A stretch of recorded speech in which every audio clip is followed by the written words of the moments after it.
Nice. Hey, everybody. How's it going? Welcome to the Tatiana Show. We are broadcasting to you live from beautiful New Jersey in my freshly painted apartment that is extremely messy. I'm not going to show it to you guys, but I see it in that little corner. I was going to say. I tried to adjust my lighting and I didn't do such a good job. So let's reposition ourselves a little bit. Look how nice and neat I am with my beautiful wall in the background. I'm super psyched to be here today. I've got one of my best friends, Lyn Ulbricht, on the show. I've also got Josh Shigala, my homeboy in Berlin from Volturo. Nice to see you guys. How's it going? Good. It's always good to talk to you, Tatiana. We always have a good time. It is wonderful. Very good. Cool. Great to see Josh. Haven't seen you in a long time, Josh. Yeah, it's great to see you. Yeah. I've always across my computer screen comes some news about all the work that you're doing with Ross and bringing awareness to his plight. And it's honestly, folks, if you haven't read or up about what the work that Lyn's doing, she's an absolutely talented, beautiful, immutable, like the blockchain, courageous and contagious voice of freedom. It's definitely, it's always a pleasure to have you on the show. Wow, I've never been called immutable before. I'm going to have to write that one down. The immutable Lyn Ulbricht, ladies and gentlemen. Like the blockchain. All right. That's great. It's pretty neat. Yeah. Yeah, cool. Cool. So we're going to have Jeffrey. Sorry, guys, there's a little bit of a delay. So I think I'm not hearing everybody properly. I apologize if I'm talking over you, but we're going to have Jeffrey Tucker on the show in just a little while. But for now, maybe Lyn, maybe you could give us a little bit of an update about what's been going on, because I wanted to share with everybody about all the news. So why don't you tell us the latest, I guess? Sure. And there's big stuff. First of all, we do have a new website, so it's revamped, and I invite everybody to go there. It has a lot of the updated information. But the big news for us is that at the beginning of January, Ross and his legal team filed a petition to the Supreme Court. It's called a writ of certiorari, or a cert petition, and we're very hopeful that they'll hear it. We believe we'll have some really good amicus briefs joining it, which means friends of the court, where people who agree or think that it's important and the court should hear it write their own brief that goes along with the cert petition. And there's some very important issues involved that are broad-reaching. So, because that's what the Supreme Court does, they don't go through the facts of the case and the trial and all of that. They look at the broader issues and how this case will impact those. So that's the big news. Going in, one of the points is a Fourth Amendment argument, because it questions the way that the government tracked Ross and tracks other citizens with pen, register, and trace devices without using a warrant or probable cause. And this is a very important question in the digital age, because as it stands now, the government relies on what's called the third-party doctrine to basically track citizens of the United States without a warrant or probable cause, because they've given up their right to privacy, ostensibly because they have an IP address. So anyone who has an email address needs to know that the government can take that email address and track you. The other, and this is a Fourth Amendment problem. The other issue is the sentencing, which people may or may not know. Ross was given double life plus 40 years without parole for all nonviolent charges associated with his role in the Silk Road website.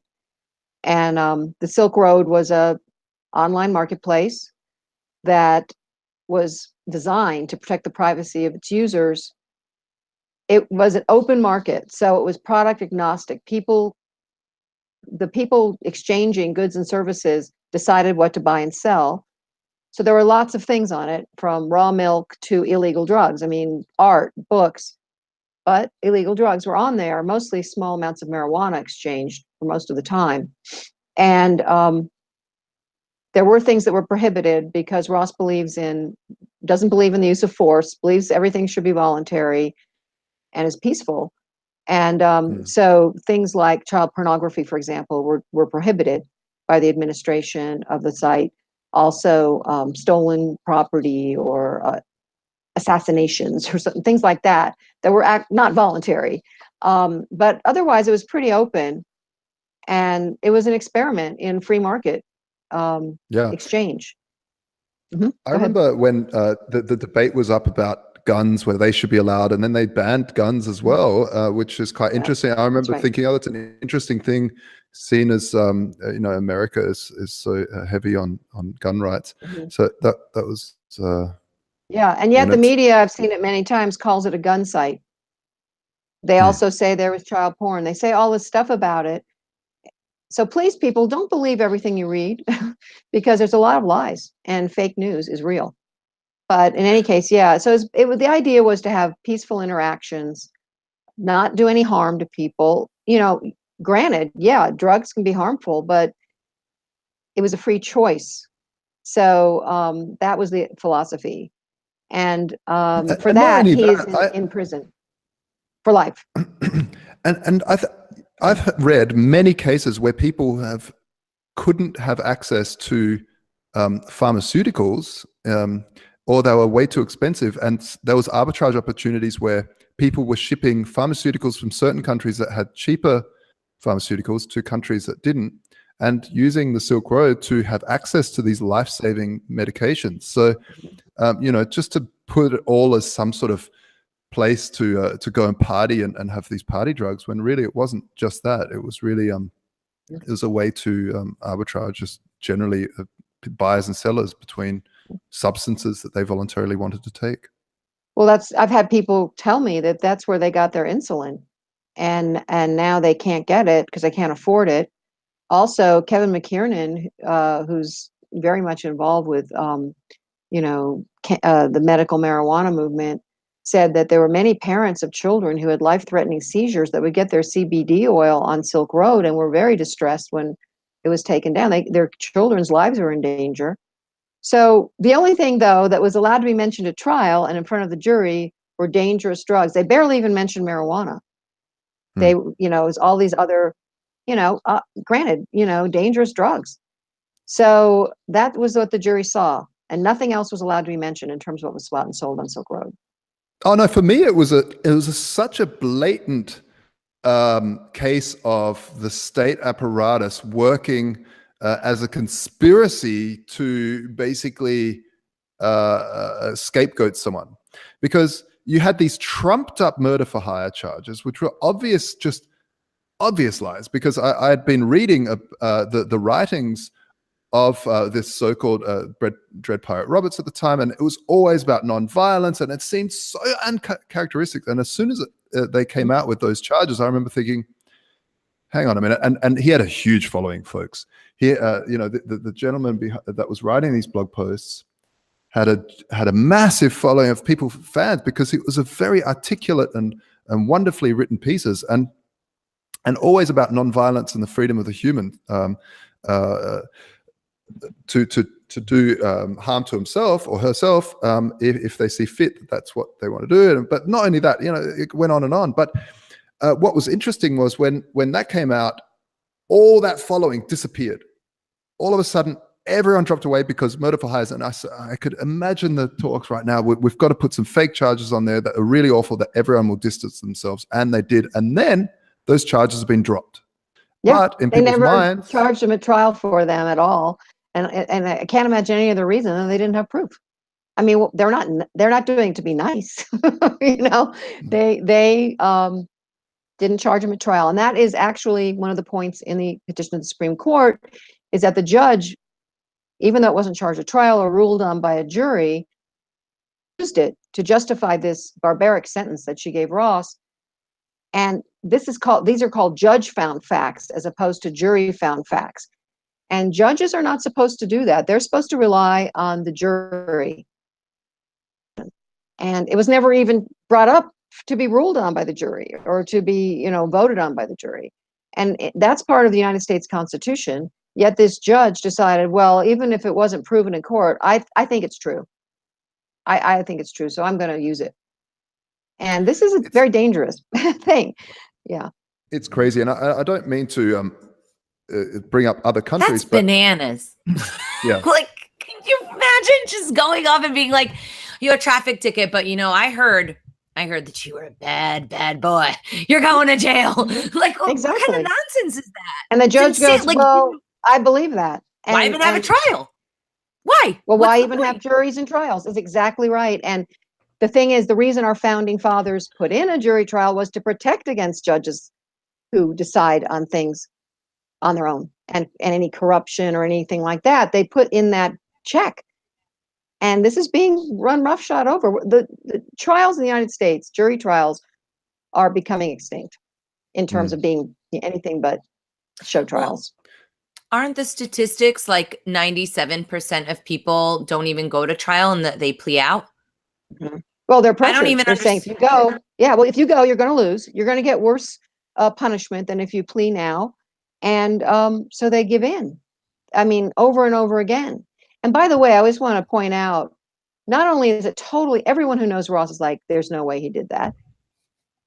There's no proof. There's no murder at all, even though the media will go, murder charges, murderer, murder. I'm like, who got murdered? No one. Even the alleged victim of the so-called planned murder, Curtis Green, has tweeted that he doesn't think Ross did this. He doesn't even think it. And he tweeted it. Yeah. I mean, it was so obvious from day one. It's like, It was basically to remove any safety net of human community around the guy. And becoming a hero. They didn't want him to be a hero. They didn't want him to become a poster boy for, the drug war, all that. Well, he is a poster boy for the drug war in a negative sense, but digital drug war. I watched a documentary yesterday that was on German. Deep Web or which one? No, it was a German TV show about Silk Road, and it was about. It was actually about one of the top sellers on the Silk Road, and he went to prison. He got 3 years, and now he's out. Yeah, 3 years he got, and now he's out, and and he was the top #1 seller on the Silk Road here in. So he actually sold drugs, unlike Ross. Exactly. He sold drugs and all this stuff. Ross made a website. It's just. Is that Jan Slomp? Is that his name, Jan Slomp? Is that it? Because I thought he was the top seller, but I don't know. I'd be interested to see that documentary. Anyway. Yeah. It wasn't. Yeah, the United States criminal justice system is terrifying, and it's really a national disgrace. And I've gotten to know people, the families, and the Ross, of course, he's in a maximum security prison with violent gangs. This is where they put their most violent people, short of the Supermax. And he's in there with these people. And even the prison people go, I've had guards say to me, he doesn't belong in here. And they've told him that. They've told his lawyer that. And yet there he is because of that sentence. And it's dangerous. It's a dangerous place to be. And he's a totally peaceful guy, and it's terrible. But there's a friend of his in there named Tony, who is in there for life for selling marijuana 15 years ago. He's done 15 years. Oh, no. Life. Yes, life. For marijuana? For marijuana 15 years ago. And he has done 15 years and he's still serving life. Ross is friends with him. He's a nice guy. He's a peaceful person. But, there he is. And it's in Colorado. The prison itself, the federal prison's in Colorado, of all things. It's really messed up. It's a human rights crisis, really, when you get to know the stories. People you've been in this game for, what is it now? Years. And 4 years. 4 years. And I mean, at home, what can our listeners do if they're passionate about this to help the plight of your son? Well, our new website has lots of ways to help, and we do need help because, you know, I can't do everything. I mean, I've had a lot of help from people like Tatiana and others who care about this and you, but, you know, I'm just me for the most part. Um, of course, we always need donations because it's expensive to fight the United States government. They seem to have unlimited resources, and it's expensive to go to the Supreme Court. But, Mm. you know, we're determined. I can't let Ross die in a cage. I'm sorry. Yeah. It's just not acceptable. And also, I feel like it's a bigger fight here. It's not just him. He's a focal point, but it's so many people are being Yeah. victimized. But also, you know, if anybody has connections to powerful politicians or powerful people who have connections, you know, Mhm. you know, if Ross could be pardoned, if he could be get some kind of commutation on this ridiculous sentence, you know, people who have connections, that would be really helpful. Yeah. And also And then there's other ways. Yeah, press too, and you know, volunteers, spreading the word like you guys do, changing the narrative, counteracting the narrative. I remember, Josh, you helped me with a Bitcoin thing with when we got hacked that time. And that was Mm. really great because it's like people were saying stuff about us that was totally wrong and we were able to clear it up. But I didn't even know what Mm. was going on, you know, and Yeah. so remember. So that was Yeah, I really do. good. And you know, just people helping us out in various ways. I think we're going to start a petition, restart. We did have one, kind of dropped it. Now we're going to start a new petition to possibly get signatures for a potential pardon at some point. Because we have to keep Mm. looking down the road. We can't count on the Supreme Court because it's hard to win in the Supreme Court.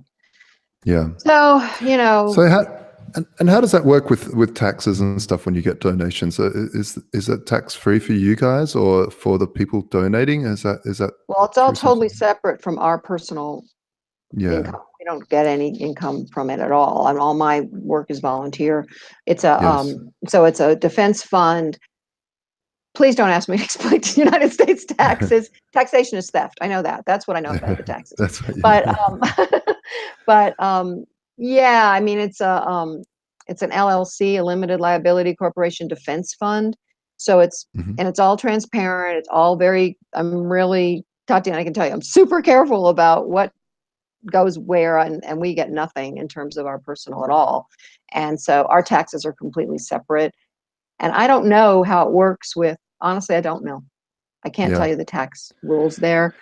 Well, So I'm not you got handling that part of things. yeah, you got good people behind you doing that stuff. No, I was just wondering because you know a lot of people love to donate to things, especially around tax time or Mm. earlier on. Well, there is a Because American they Black Cross has is a group that is a nonprofit that is tax exempt that supports political prisoners, and Ross is one of their projects. So great, people can donate to them, and in general, they help people like Ross, and it's tax deductible. wonderful. And how do you how do you get by day to The day? link is on our site, by the way. The link to American Black Cross is on our site. But go ahead.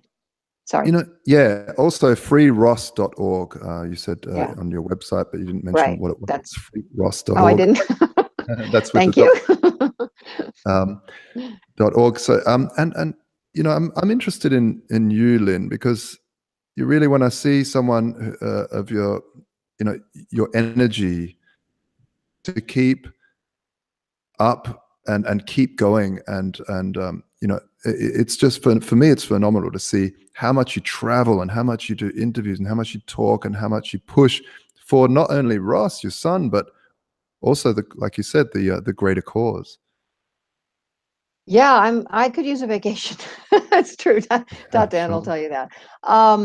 But as I said before, I can't let Ross die in prison. I just can't. And so I can't really take, you know, oh well, I've done enough. I'm done. Sorry, Ross. Bye. But and Mhm. also I feel like it is once you see for yourself what's going on, it's really hard not to, you know, it's like, you know, you've taken the red pill, you can't do it. You can't. And so Mm. I'm trying more to take care of myself. And I don't travel nearly as much as Tatiana, not nearly. But she's a lot of fun to travel with, though. I mean, we've had some good traveling adventures.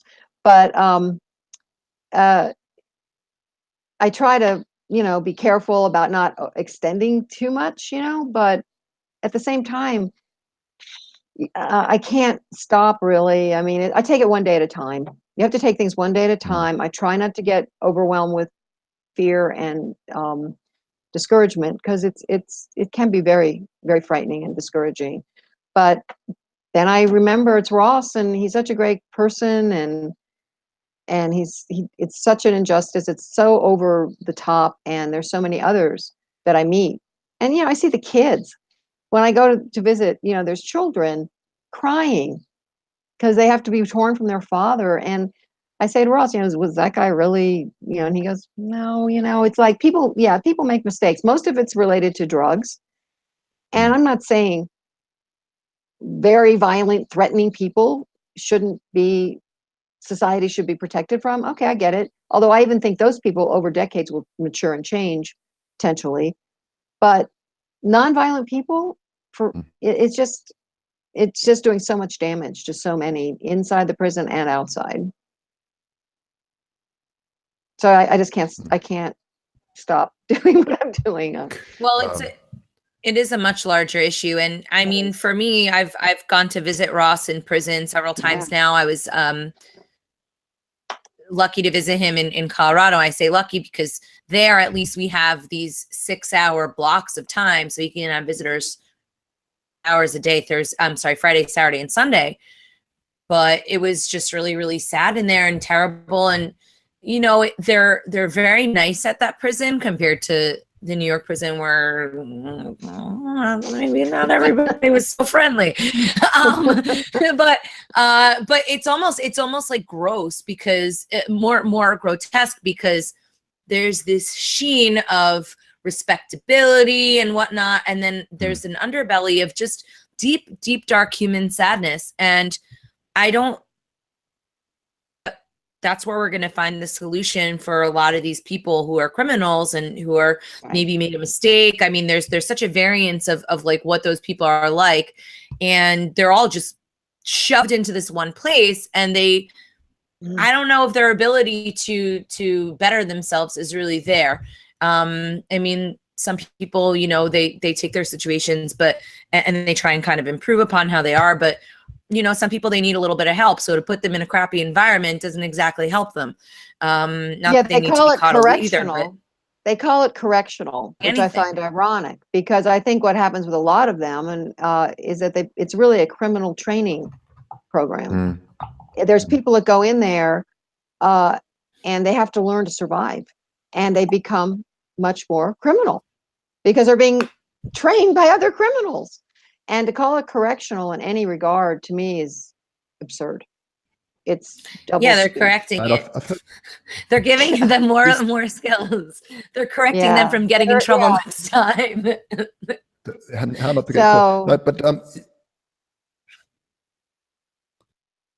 tips seem very, very skewed. Like once you get out of prison, it's almost impossible to get a job because of the records and everything that's spread around. Absolutely. Yep. They're almost forced back into drug dealing or whatever because they can't make any money. Yeah. And I see like the statistics for American prisons are so out of whack with the rest of the world. They are. It's terrible. And we're the land of the free. Very, it's horrible. It's terrible. It's very, very ironic in a sad way. Yes. Yeah. Lyn, can you tell us? No, I'm sorry. There's a little bit of a delay, so I don't mean to step on people. But Lyn, tell us a little bit about like the hopes for the case. I know that you have a really great lawyer. Maybe any like what can people expect to happen right now? I mean, I'm really excited that you have such a wonderful legal team this time around, and they are really like the main lawyer. He's been very successful with different appeals. Can you give us a little bit of background on that, and like what are the next steps actually going to look like? Okay, there's something filed. We need to get some more amicus briefs. By the way, can people that are listening who are parts of large organizations, can they also submit? Like how does that work, I guess? The amicus briefs, yes, our larger organizations can join a brief. They're due in 2 weeks, so it may be a little late to any, but it's not, it's actually not. If people want to approach our lawyers to write a brief, they can still. The lawyers are Williams and Connolly is the firm, which is one of the top firms in the United States. And the head of their Supreme Court practice is handling Ross's case. He's awesome. He's wonderful. The brief is very strong.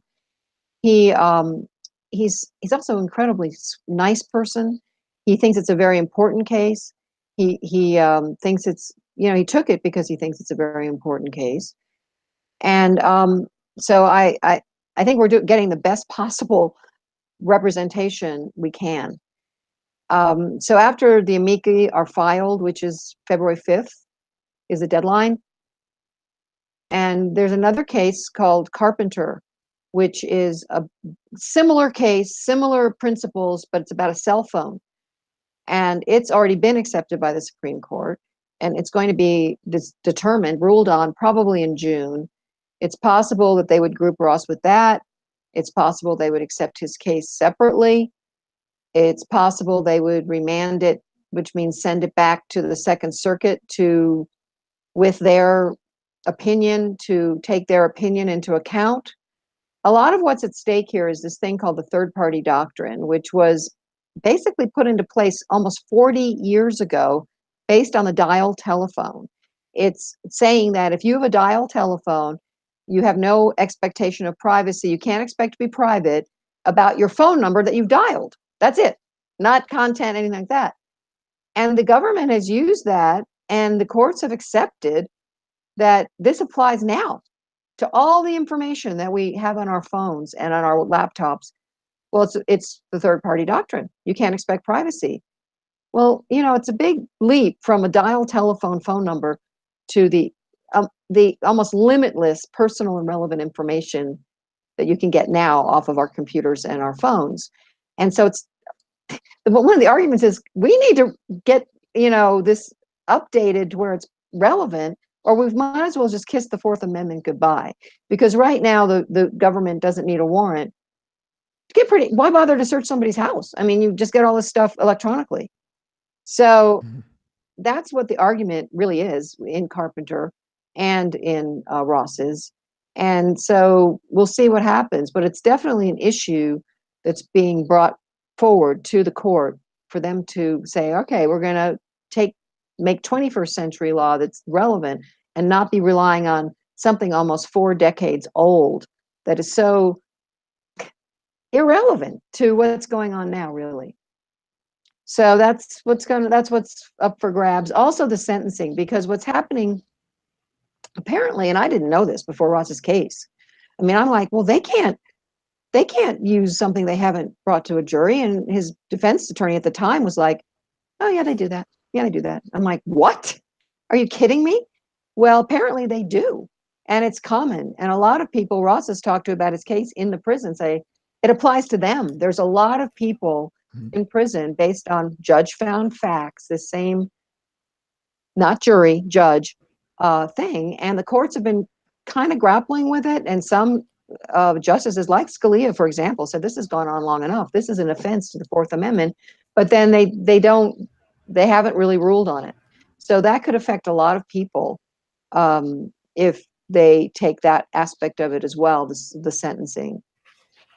So those are the things we're looking but in at. the climate of what the United States is right now, people have varying opinions of Trump. He's such an anti-drug guy in a way. And then he's got Jeff Sessions, I guess. With all of our rights being taken away, it's like all the time, or being infringed upon, rather, because they're ours, not to be taken away. But I mean, is there any indication about how, like, if there is going to be that sort of shift back?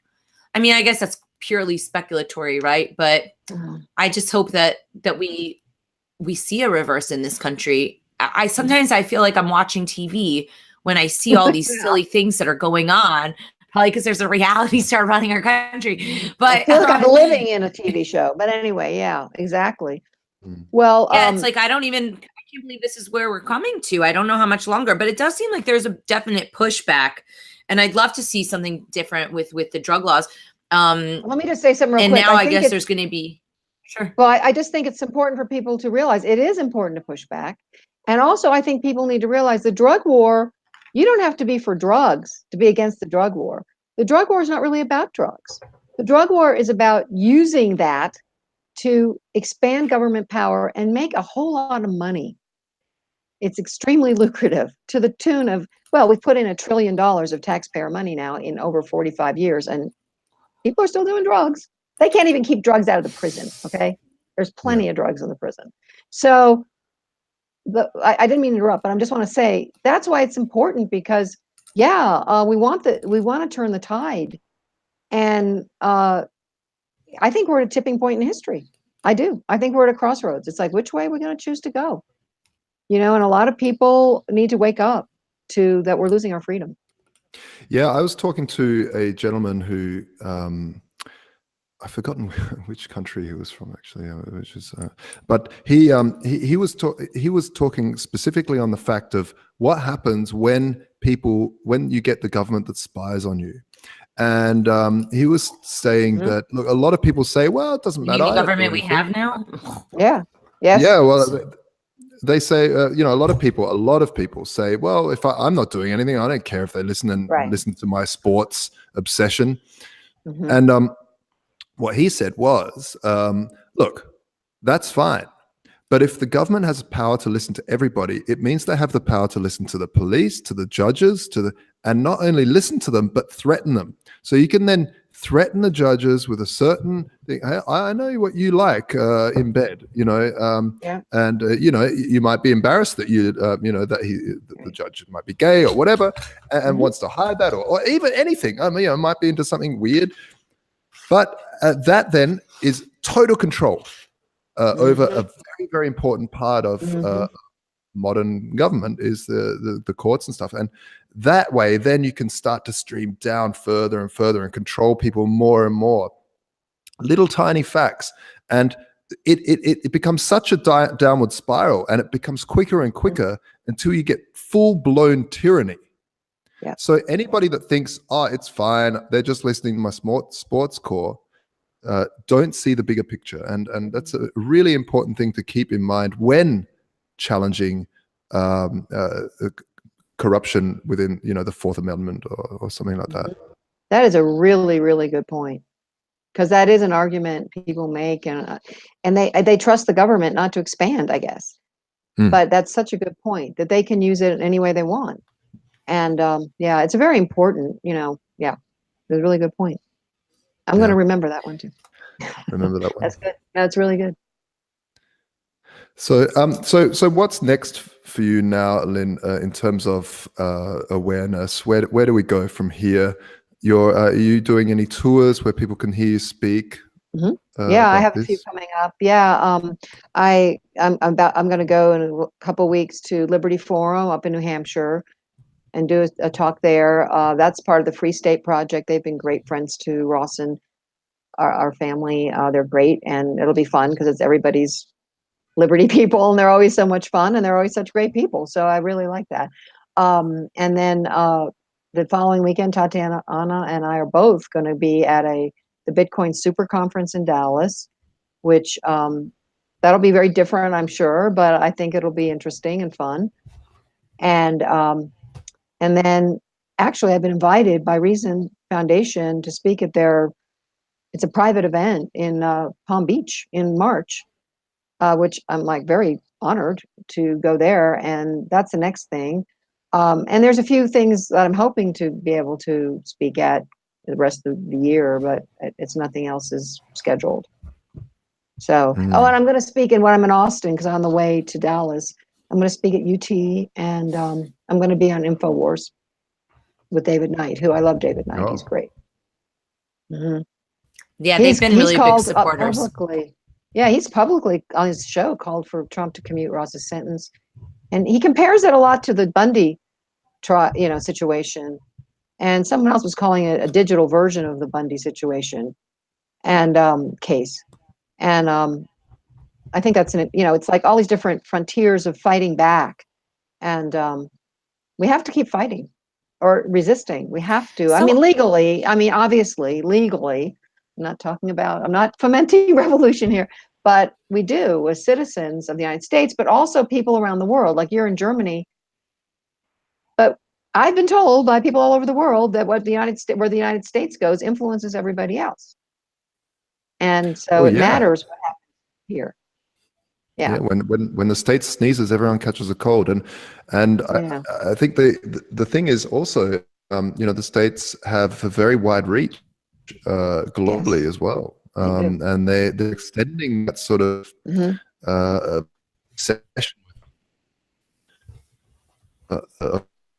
just Mhm. snapping. God, I can't hear. He's frozen, but I really want to say something. I know what he's saying. Oh, so I'm glad I'm glad I'm not the only one. I was like, I hate No, the but internet so much. Ross knows people in prison who are not Americans and were not in the United States, who the Southern District of New York is big on this, seized them from their country or another country and brought them back to New York, tried them, and now we're paying to have them in prison. Unbelievable. This is what And the United States is doing. They're seizing people in other countries who are not even American. never even came here. No. What this points to Please. is the blatant disassociation from incentives. Obviously, there's someone or groups making vast amount of money depending on how many more people they can get in prison. So how do you expand that? You head overseas. Yeah. Good So- source of inventory over there. Mm-hmm. Unbelievable. It is. Citizen- It's human trafficking, plain and simple. You make money off of human beings. You're trafficking in human beings. You are a human trafficker. That's what it's become. Slavery. It's It no is different. modern slavery. I don't know. Yeah. Yeah. And Talking of slavery, does Ross have to work in prison? No, he's not good required to. question. He spends most of his time now when he's not on perpetual lockdown, because that's one warden's way of handling a fight, is to lock everyone down, apparently. That's been going on since Thanksgiving. He can't get to the law library, but when he's not on lockdown, he's really working hard on his case. He was quite involved in the Supreme Court petition, actually, and conferring with his lawyers and putting input, and sometimes even disagreeing with them. That's actually, So it's yeah. Go ahead. And they well, I'm just thinking, like, that's incorporated what he said. preventing Go him. ahead. Yeah, But that's actually preventing him from defending himself. That's a really good point, Tatiana. You're right. It is. Right? Like, he shouldn't be allowed, like, they shouldn't be allowed to not provide him access to legal materials. That's a really good point. I'm going to look into that, because that's true. Yeah. That Yeah. is really true. That's weird. Anyway, yeah. I mean, I think that there's all sorts of things that are sort of horrifying. But you guys, like, I remember, I know what happened with this, obviously, but I know that there was a big lockdown on Thanksgiving. So all these people who flew in from all over the place to come and visit their loved ones for Thanksgiving were not permitted to visit with them. I know that Callie did a little surprise this Well, that was year, Christmas. and that was Christmas. But he also, yeah. at Christmas time. No, Yeah. at Christmas time, they were threatening to do that again, and then they did it. people came. Yeah. Mm-hmm. Yeah. So, I mean, but you did get to see him. yes, thank goodness. But some people, we didn't come because it was up on the internet, no visiting, and at the last minute they changed it. But it was people had some. Ross knows a guy whose family saved to come see him from Wisconsin, and they stopped visiting that day. And so it's like heartbreaking what happens to these people and these families. It's not just the inmates who are punished; it's the families and the children, and it's horrendous. It is. Yeah, well, that's for sure. Yeah. We have our second guest on, Jeffrey Tucker. Jeffrey, welcome to the show. Thank you for joining us once again. Jeffrey's actually been a very big supporter of Lyn, so we're going to do a segment with him, but I really wanted him to pop on and weigh in. Big supporter of the cause, and so I think that's kind of cool, and influenced by Jeffrey's writings. Jeffrey, what's your you want to weigh in on the latest? I don't know if you heard that Ross is appealing at the Supreme Court under a few different kind of things. Do you have any thoughts on the latest? or on the case overall? Well, I just want to say that Ross is far from forgotten. He's constantly in our minds. I was just at an event,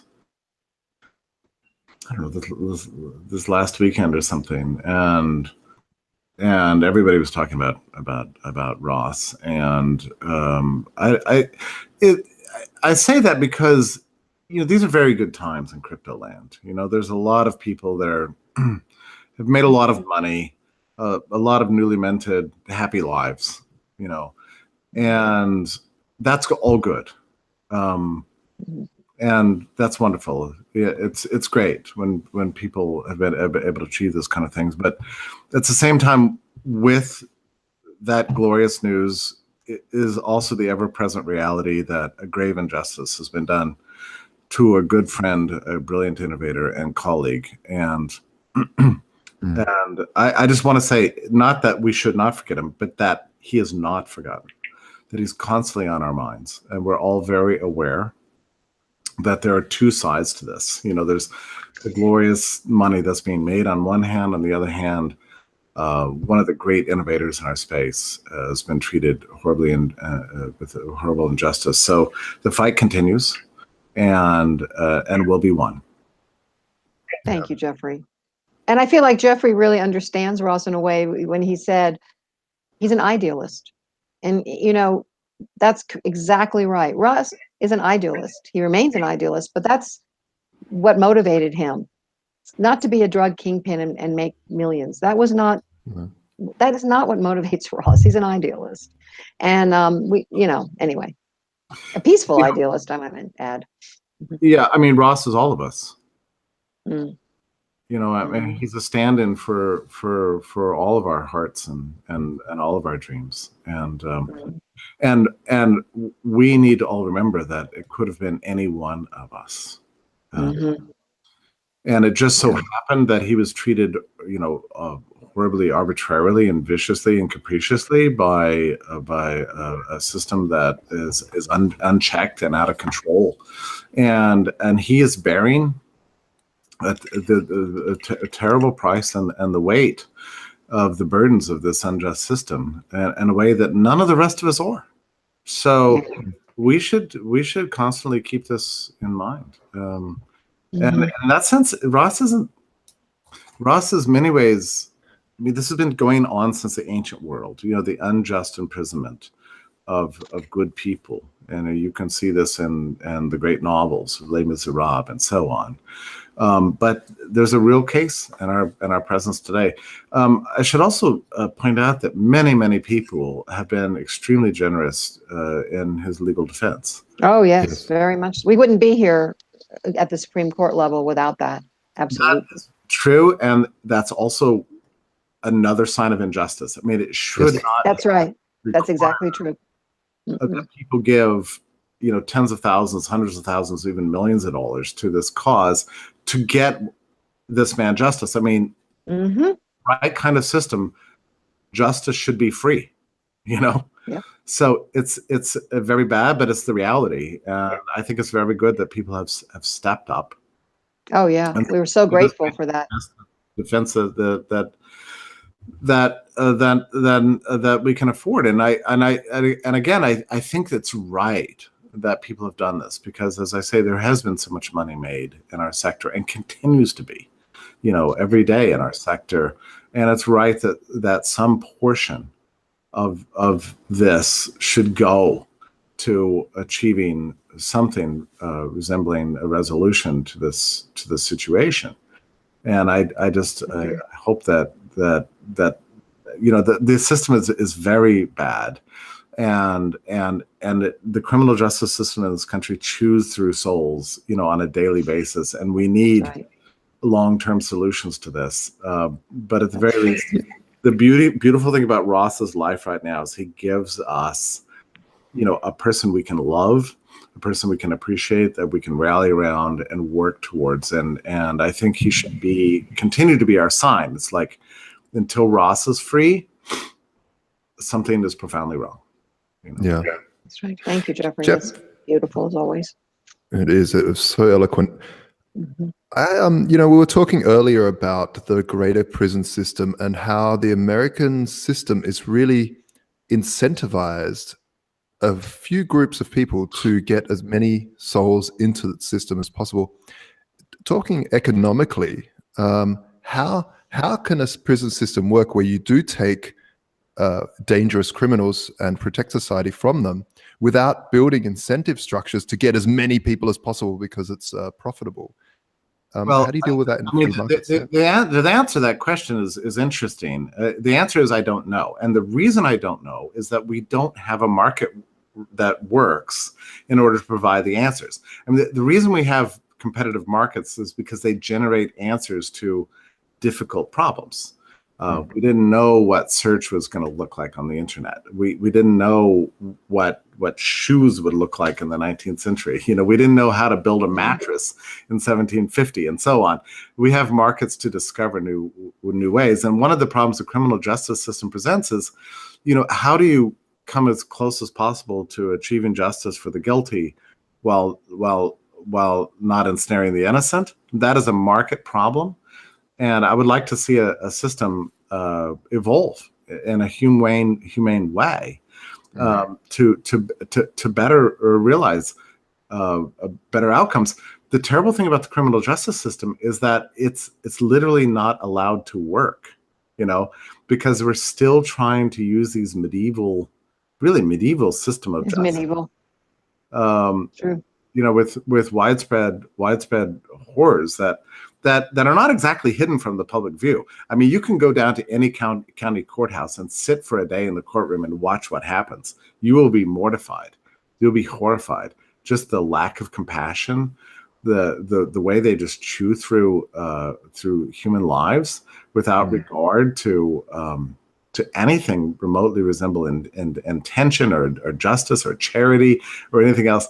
It's a money-eating machine and a lives-eating machine. I mean, like in the case of Ross, I mean, there's every indication that he was just singled out. Well, the guy who ran Silk Road 2.0 is free.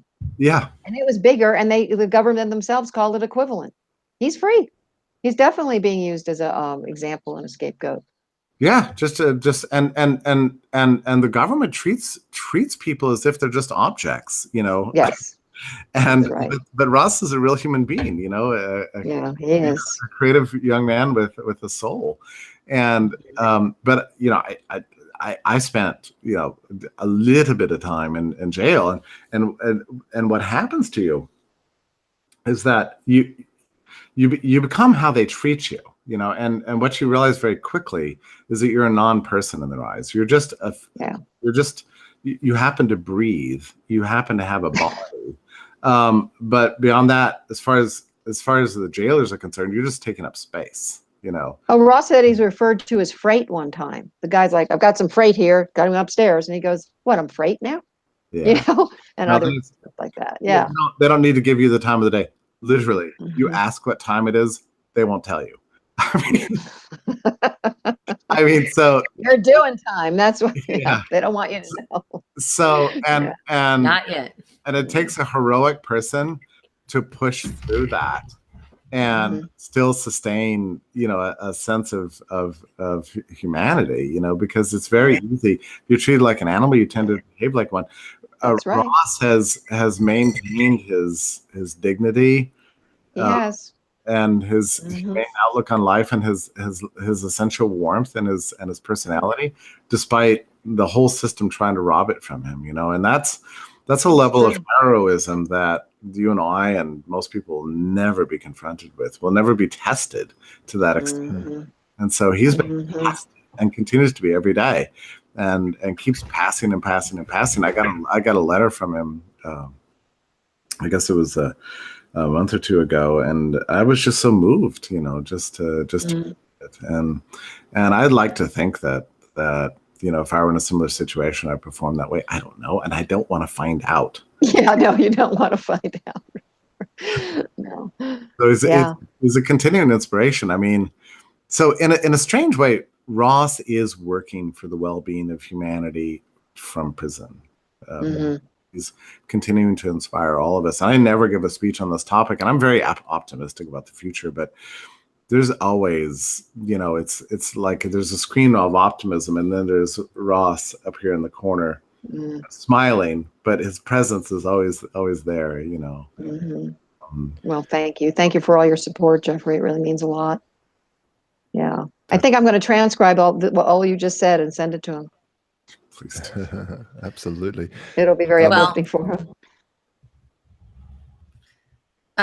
Well, I guess we'll probably wrap it up with Lyn and hear about Jeffrey's new endeavors. Yeah. But before we let you go, Lyn, where can we send people? What can people do? Do you have any action items for us right now? Well, freeross.org has a lot of action items. So I would just recommend going there. And people can reach out to me as well. There's a way to do that. And so that's what I would say, just to keep it short. There's lots of ways. It's not all give money. There's lots of different ways. Yeah, well, I think social media is a really easy way for people to help. Tell a friend, tell some people, spread the word, keep the word out there, and keep an ear out for opportunities to potentially help in any way. If it's through a connection, if it's through a press appearance, if it's through any of these other speaking opportunities, introductions. I hope that people will visit Lyn and maybe drop Ross a line. He always likes hearing from people. You can send him a card, any gifts or anything like that. So he wouldn't feel cut off. We do need connections. So, I mean, a pardon is not out of the question in my mind, because, you start looking at these. And so any connections like that, or connections to connections to connections, would really be good, as well as all the other things. Yeah. Absolutely. So, yeah. Well, great. Thank you very much for coming on, Lyn. It's so wonderful Thanks for having me. Every time. I get so inspired by your limitless energy to pursue the seemingly limitless determination anyway. Determination, that you put into the fight for freedom and the fight for your son. And I all my wishes and hopes and dreams come, Let me just say really quickly before you go, Lyn. Everybody wants. Lots of people ask the question, "How can I be a good mom?" People should look to you. Oh, yes. Thank you. That's how. Thank you. That is an amazing mother. Absolutely. Well, he's a son worth fighting for too. But yeah, thank you. I appreciate that. Okay. Well, for the record, he does get that. He knows. Yeah. Yeah. Okay. Well, great to talk with you all, and I hope our paths cross again soon. Thanks, Lyn. I'll see you down in Dallas, February 16th to the 18th. If everybody wants to come and see me and Lyn speaking, we're going to be at the Bitcoin Super Conference in Dallas. So that'll be really fun. And that's about it. Jeffrey, tell us what's going on with you. You had to sign off. Bye. Bye, Lyn. See you later. Bye. Jeffrey, tell us what's going on with you lately. You joined the American Institute of Economic Research. Is that what it is? AEIR. Oh, yeah. Oh, I got it. AIER. Yeah, it's a great honor for me. I'm thrilled. It's the American Institute for Economic Research was founded in 1933. And they just hired me as a director of research, and it's been such a pleasure working with them. And it's located in Great Barrington, Massachusetts, and it's it's an idyllic castle, on the hill, with 50 apartments, and it's a beautiful place with endless cubby holes and a glorious attached office with a top professional staff. They've been pioneers in the realm of economic research for so long. But what's interesting about it, Tatiana, is that the American Institute was founded in 1933, and sometimes people don't understand the history here. But I mean, basically, it goes like this. I mean, the Great Depression hits, right? There was this guy named E.C. Harwood, who was a professor at MIT, and he had written a book on the boom and bust cycle that came out in 1928. And he said, "Look, disaster is coming. We're facing this credit bubble," and so the stock market collapsed. FDR was elected in 1932. In 1933, he comes into office. The very first thing he does is he shuts the banks. Like, the banks are closed. Okay, your money is in the bank, you know, but now you can't get to your money. So he's instantaneously robbed all of Americans of access to their funds. So, but then the banks reopen, and now you can get your funds. But now there's a new requirement that you have to turn in gold. You can't redeem your dollars for gold, and any gold you own, you have to give it back to. You have to sell it back to the. You have to sell it back to the bank, and so you have to turn it back to the government. So this actually happened. And if you didn't do that, there's criminal penalties of $10,000, which I think converts in today's dollars to like $100,000 or something. And there were dozens and dozens of prosecutions and sting operations all over the country to take people's gold. And then a third thing happened. They devalued the dollar from 1/20th of an ounce to 1/35th of an ounce. So they immediately robbed everybody of their money. Now, this happened in the United States of America in 1933. At this point, E.C. Harwood said, you know what? If you can't control your wealth, if the government can just take your savings and pillage you, you are not free. And at some point, we have to stand up and fight this with good economics and serious financial strategies and a desire to survive. So he established the American Institute for Economic Research, you know, as an alternative to this. And it became independent. It wasn't part of a university or a government, because he knew the universities and the governments was completely corrupt. And so he wanted an independent institute. So, and thus was born this glorious institution, which today is gigantic and independent and glorious. And I'm just thrilled. You know, so here I am. I didn't know E.C. Harwood. I wasn't born back. You know, I didn't live through all that mess. But the work they did back then now benefits us today, and it benefits me personally today. And I'm thrilled to be like, you know, whatever, third, fourth generation representing this great cause. So it's awesome. Amazing story, Jeffrey. I've got a little graph here for those people that are interested. At 1933, exactly there, you see this huge drop in the purchasing power of the US dollar as this confiscation of gold starts happening, and this decoupling of gold from the US dollar until completely decoupling in 1971. That's right. Internationally. But yeah, what an amazing year. And also hit Josh, yeah, Josh, we can't hear you. Yeah, welcome to the internet, everybody. But you know what's interesting about the analogy here with gold. So today, AIER, and this is the reason they hired me, is doing massive amounts of research on cryptocurrency and the implications for banking, for wealth ownership, for prosperity. You know, all these things. And so it's been very easy to segue from AIER being a champion of gold to being a champion of the rights of individuals to own and control their own money. So it just makes sense. You know, it just makes sense that AIER would be, you know, a world center of research and writing on this topic, because it's always been about the right of people to own and control their own wealth. And distrust of the banks. You know, one of the things that's really interesting, because as I got curious about the founding of AIER, so, you know, we need to understand that, you know, we look at that chart.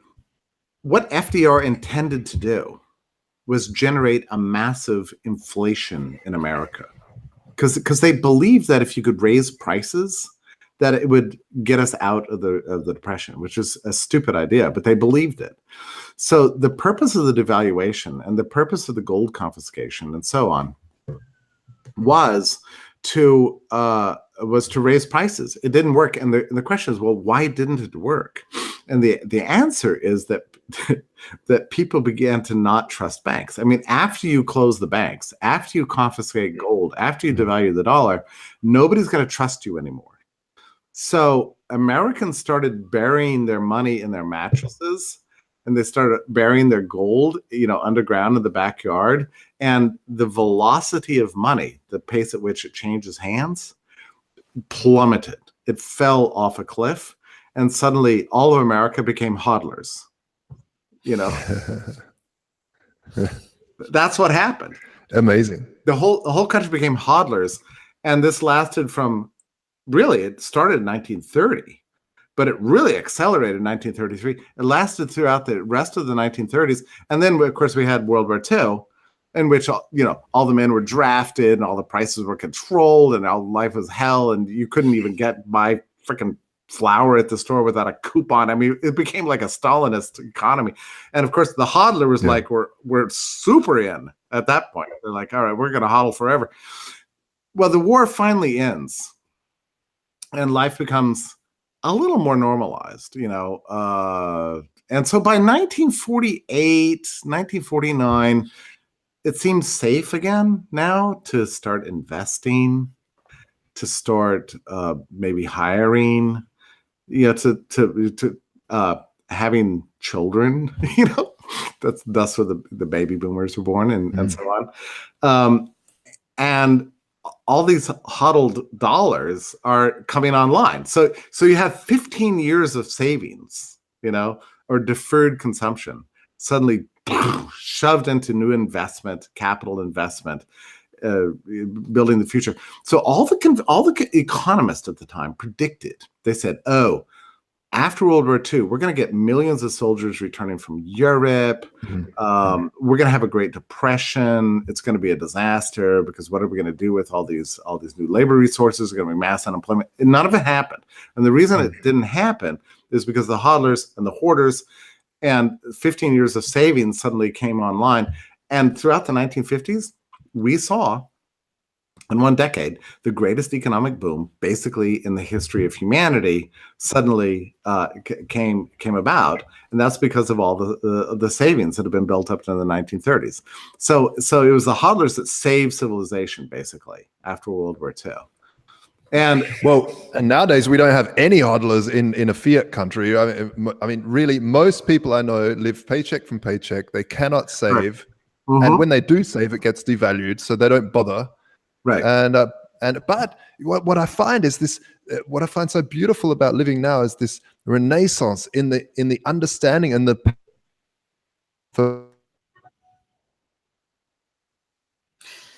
That's a really riveting point. Sorry, the internet just died. He's like, what's so great about it is it just stopped, right? Jeffrey, so I'm listening to this, and it seems like there's been just so much corruption. I mean, yeah, the crypto thing makes me feel like there's hope, but now even crypto seems to be getting hijacked from the mainstream. Are you hopeful with this history of mankind brutally oppressing one another? I mean, is this going to be a turning point? I'm sure you're going to say yes, but tell me why. You're not going to say yes. And as for the corruption in the crypto world, no, not the corruption in the crypto world, in the real world. Okay. Crypto world also has corruption, but on the massive scale. I mean, Ross's case, like all these bad things we keep finding out about every freaking 5 minutes. If we could survive the 1930s and World War II, we can survive this. I mean, we don't. It's nothing like that. I mean, okay. You have to imagine yourself in 1930, and you get a note from the government that says, if you have gold, you got to take it into the bank now or face criminal prosecution. I mean, we don't face anything like that. In World War II, you couldn't buy corn, you couldn't buy flour, you couldn't buy meat, you couldn't buy lard without a coupon from the government. I mean, you want to talk about oppression? Well, there's still time. But like we could get to that. You know what I mean? I don't know. I don't think so. I think everything's breaking down. I mean, I have enjoyed the last week so much. I mean, they shut down the government and it was so funny. They shut it down like on Thursday night, Friday morning, something like that.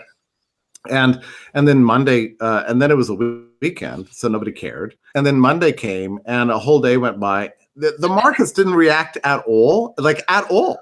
It was one big yawn. Like, you shut down the fuck it. I mean,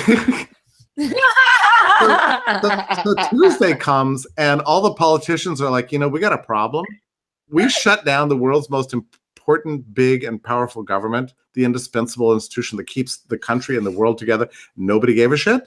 So this is a problem. We better open like now, because if this keeps going, people are going to figure out that this thing doesn't even matter. All right. So, I mean, this is how bad it's gotten.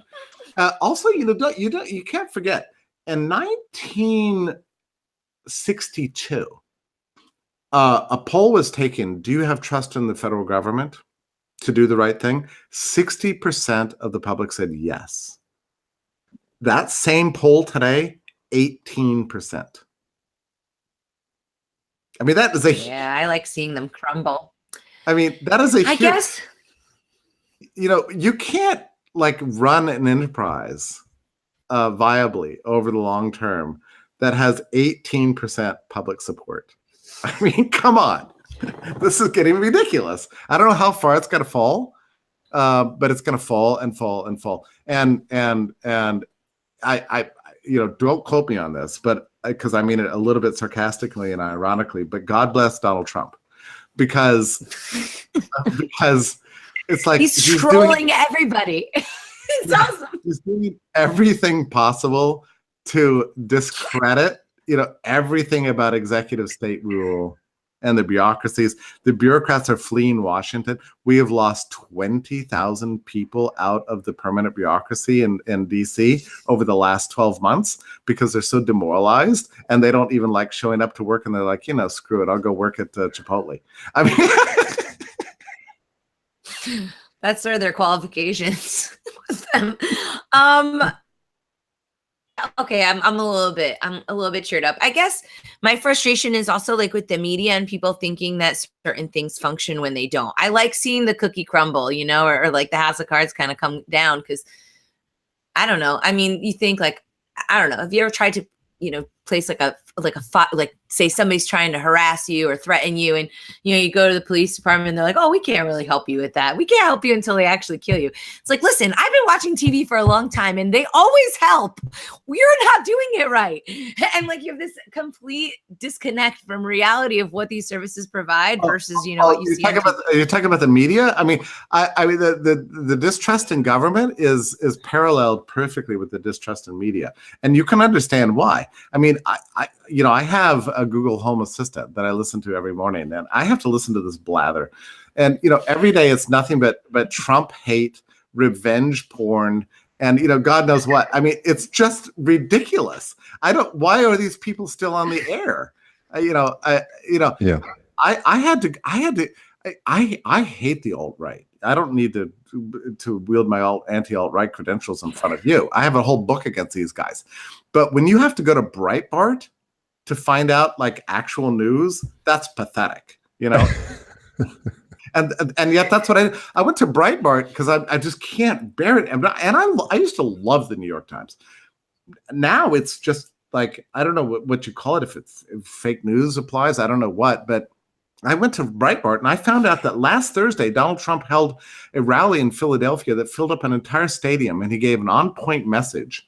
That was a brilliant speech that detailed all the economic accomplishments of this government.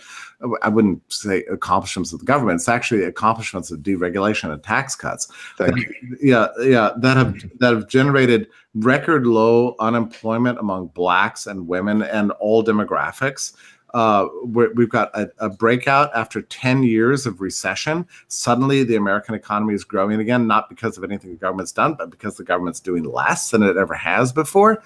And his message was on point and interesting, and all reports that I read were that it was a brilliant talk. Okay, and I am not an apologist for this guy, but the point is, when you have the president of the United States filling up an entire stadium full of people and giving an on-point message, and it's not even reported, not even reported in the Washington Post and the New York Times. What are we talking about here? I mean, if that had been Obama, shitholes, ladies and gentlemen.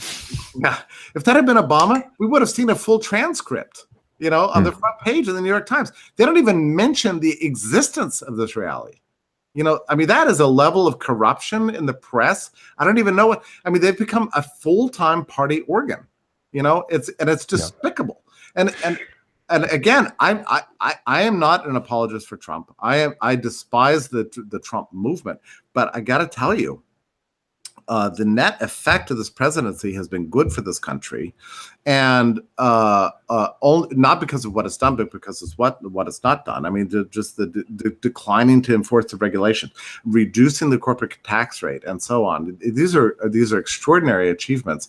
But you'd think that the national press would have some sense of obligation to their readers to give some, minimum account of what's going on in this country. But no, every day it's just propaganda. And it's it becomes easier for press just to stick people in the White House. It's the same in Australia. I worked in the news media a long time, and it's just much cheaper. Instead of sending journalists onto adventures to try to dig up a good story, they just stick them in Parliament and get them to repeat exactly what the politicians say. So they become a mouthpiece, basically. Right. I wanted to go back to what you were saying about the government's doing better now that the government was shut down.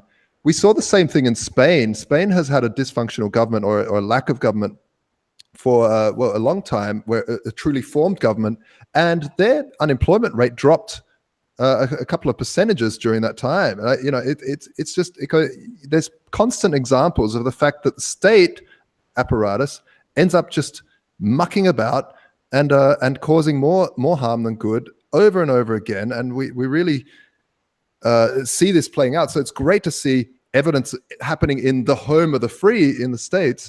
And let me present some evidence to that effect, because we've gone through about 40 years of government shutdowns, and they happen periodically, right? So we have enough of a track record to know what happens when the government shuts down. So in the early 1970s, under Ford, and then later under Carter, when the government shut down, the stock market would fall 3 and 4%. Typically negative.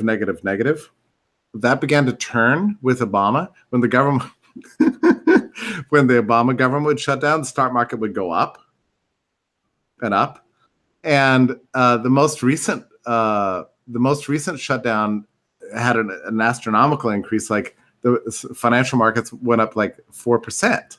Okay, so and now, we have this ridiculous bull market going on right now. The government shut down. It was just another excuse to buy. So it was so funny.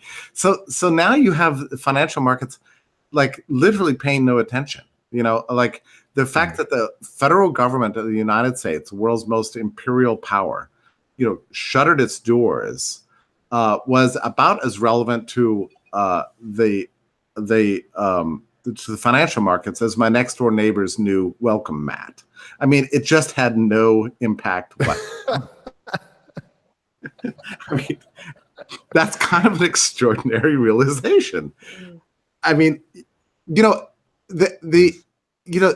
elite opinion in this country has been all about defending what's basically an illusion, which is that government really is the thing that's holding the world together. It's not true. And this illusion is being exposed, on a daily basis at an increasing level, day by day. And I just don't see how this enterprise can be viable in the future. I just really don't.